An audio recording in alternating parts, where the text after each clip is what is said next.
या तुमने कभी सोचा है एक ऐसी कौम जो पहाड़ों को तराश कर महल बनाती थी, जो कहती थी हमसे ज्यादा ताकतवर कौन? मगर जब आसमान का हुक्म आया तो उनके महल मिट्टी के नीचे दबा दिए गए।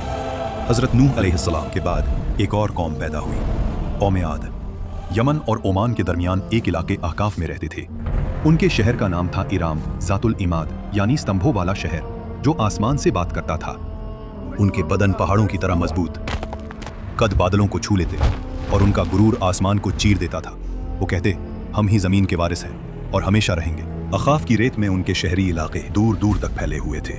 उनके घोड़ों के पांव से जमीन गूंजती थी। रात को उनके चिरागों की रोशनी दूर तक चमकती, गोया उनका शहर जमीन पर कोई ताज हो। और वे अपनी सभाओं और बैठकों में अक्सर एक ही बात कहते, हम जैसे लोग दोबारा कभी पैदा नहीं होंगे। उनके बच्चे भी छोटी उम्र में पत्थर उठाकर अपनी शक्ति दिखाते और बुजुर्ग गर्व से कहते, हमारे बच्चे भी पहाड़ों को झुकाने वाले हैं। आद के लोगों का एक और अजीब अकीदा था। वो समझते थे कि हवा उनकी गुलाम है। उनके जवान कभी वादी के दरमियान खड़े होकर दोनों हाथों को पहलाते और अपने आप से कहते, देखो, हवा हमारे जिस्म की पैरवी करती है। बुजुर्ग लोग अपनी नशिस्त महफिल में फख्र से कहते, हमारे बाप दादा हवा का रुख बदल देते थे, हमें कौन रोक सकता है? वो लोग जब तूफान को दूर से आता देखते तो हंसकर कहते, हवा हमारे साथ है, ये हम पर नहीं हमारे दुश्मनों पर पड़ेगी। लेकिन उन्हें क्या पता था कि आने वाली हवा उनकी सबसे बड़ी दुश्मन बन चुकी है। आद के लोग सिर्फ लंबे नहीं थे, उनकी जिस्मानी बनावट आम इंसान से कई गुना बड़ी थी। दरिया के किनारे उनके कदमों के निशान आज भी पहाड़ों के दरमियान मिलते हैं, जिन्हें देखकर लोग हैरान रह जाते। उनके घरों के दरवाजे इतने ऊंचे होते कि एक घोड़ा और सवार दोनों सीधा अंदर जा सकते, और उनके बर्तन पत्थर के बने हुए, इतने बड़े कि एक बर्तन में पूरा खानदान का खाना पक जाए। समय बीतता गया, घमंड बढ़ता गया, वक्त गुजरता गया और उनका तकब्बुर बढ़ता गया।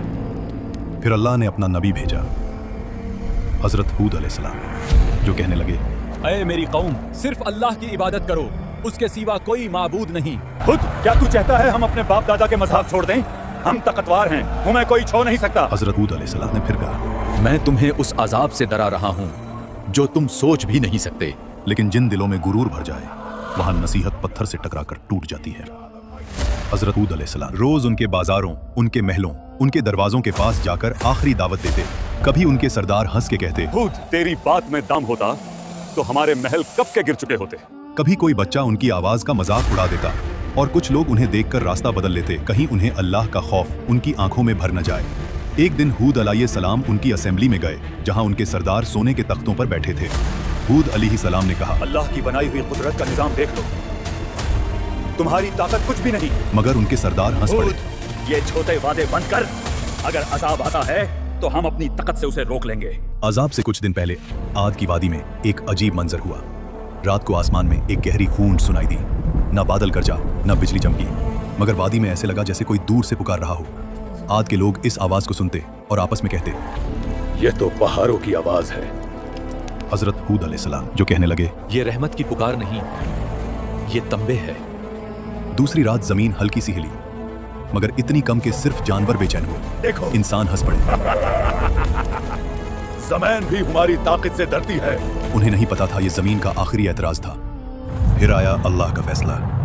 सबसे पहले उन पर कहत आया। 3 साल तक एक बूंद बारिश ना हुई। नदियां सूख गईं, बाग जल गए, जमीन पत्थर बन गई।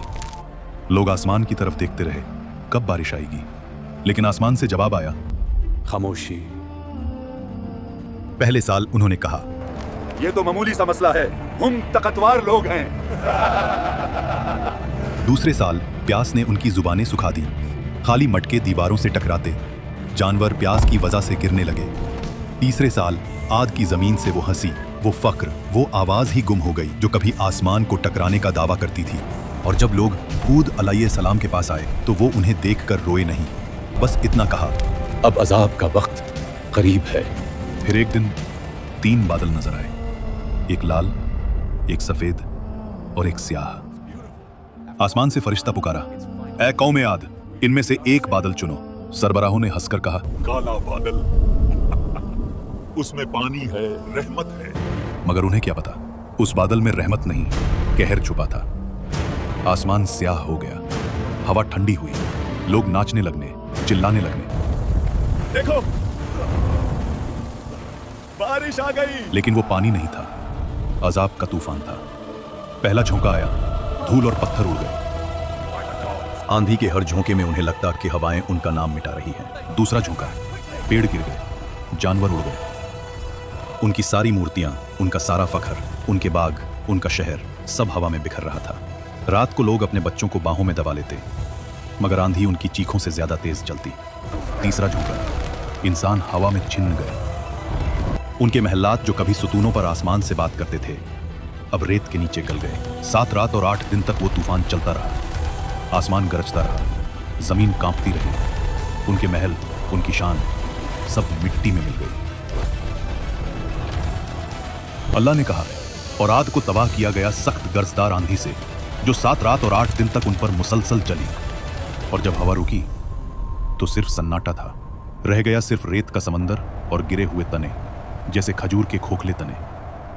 लेकिन उन चंद लोगों को जो हजरत हूद अलैहिस्सलाम के साथ ईमान लाए, अल्लाह ने बचा लिया। उन्हें पहाड़ों के एक गार में पनाह दी गई।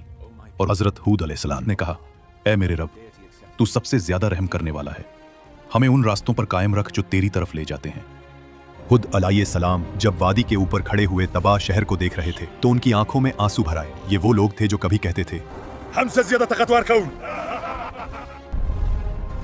और अब उनकी जिंदा निशानी भी हवा में बिखर चुकी थी।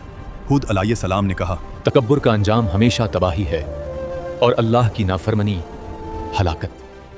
आज भी अहकाफ्त की रेत के नीचे उनका शहर इराम दबा हुआ है, एक गवाही के तौर पर, जो कहती है ताकत और शान से नहीं, सिर्फ अल्लाह की इताअत से इज्जत मिलती है।